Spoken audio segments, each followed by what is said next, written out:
Hello mga karusi, mga karusi moto. Mga karusi moto, no. Andito tayo sa may Rusi Binmali branch, no. Barangay Malindong, Along Highway, Binmali, Pangasinan. Nga pala mga karusi, no, i-vlog natin yung yung bagong e-bike ni Rusi, ang Rusi EVI, no. Ito yung e-bike na mga karusi moto, EVI 1. Yung down payment niya mga karusi is 5,000. Bali yung 1 year niya mga karusi is 2,125, no. Rebate is 200. Ay mga karusi, bali lang siya mga karusi, 1,900 na lang siya mga karusi. Alilinawin ko lang ito mga karusi, no, kasi 1 year lang para ito hulugan, no. Hindi ko na italong kanina, no. Kaya pag bumalik ako mga karusi, itanong ko sa Rusi kung 1 year lang siya. Kaya kung 1 year mga karusi, sulit na sulit to. Akala ko 3 years kasi hindi ko nakita. At mga karusi, no, naka-tubeless siya. Ayan mga karusi, no, ang rim niya mga karusi is 10. Tapos yung sukat ng gulong niya is 60 by 100. Yung sukat ng gulong niya mga karusi. Naka siya mga karusi, naka-tubeless siya, tubeless. Naka-drum brake sa harap mga karusi, no. Drum brake siya. Ayun mga karusi, naka-telescopic fork siya. Yan yung tapaludo niya sa harapan. Yan mga karusi, may Rusi dyan na nakalagay na pangalan. At yung headlight niya mga karusi. Yan siya mga karusi, yung itsura niya, yung EVI 1, Rusi EVI 1, 500 watts.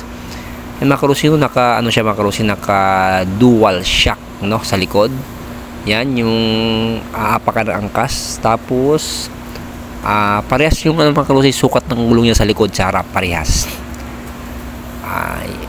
Yan mga karusi moto, no. Yan apakan niya mga karusi ng angkas. Yan yung swing arm niya mga karusi, no. Ayan yung design ng swing arm niya. Pwede mga karusi, yung angkasan sa likod. Yan. Pwede ito mga karusi, pang malengke.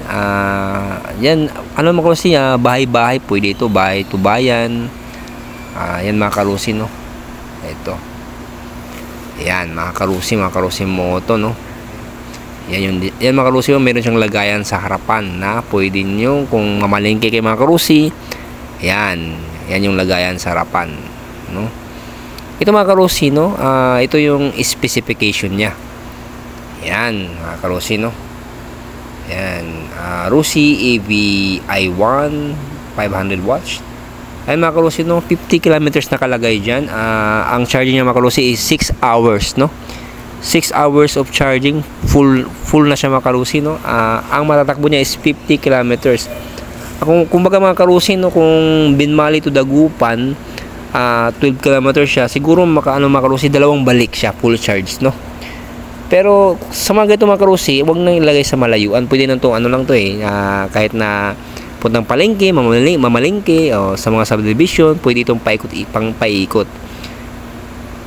Pero kung subukan naman mga karusi, Dagupan to Binmakaya, kasi 50 kilometers ang mga karusi nakalagay, 6 hours of charging, no, 50 kilometers. Kasi ang Dagupan to Binmali, 12 kilometers from Lukaw to bayan ng Binmali.